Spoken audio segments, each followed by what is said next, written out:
Winnie.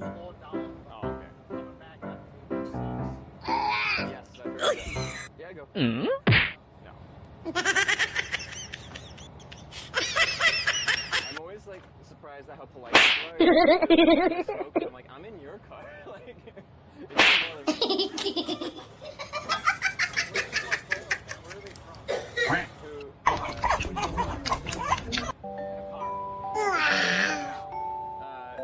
Well, more often than not, people are from around the area that pick me up. The people that pick me up hitchhiking. I'd say by and large, the people that pick me up, no matter where I am, are exceedingly nice, specifically because it feels like doing a fine thing for a stranger, and like that puts me in a subset of people that are fine. Outside of like weird people that they're it's just weirdness. NANI? People are picking you up as doing a kind thing for a stranger since they're already traveling.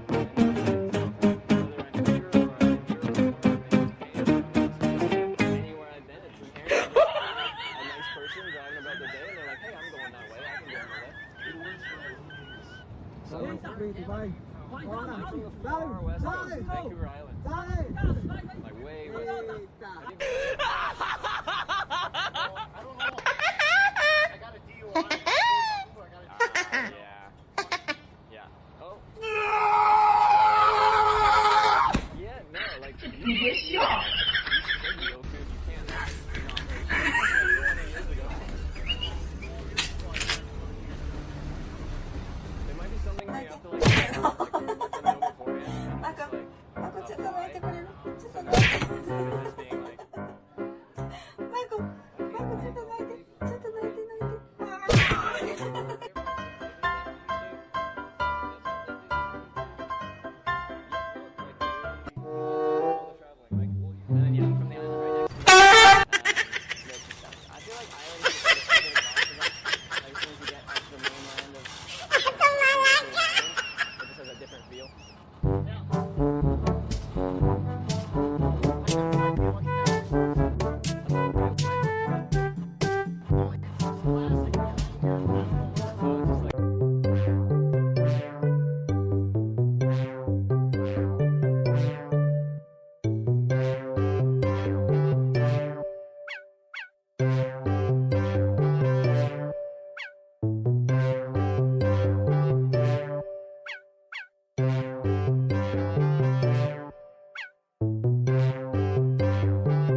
Bye.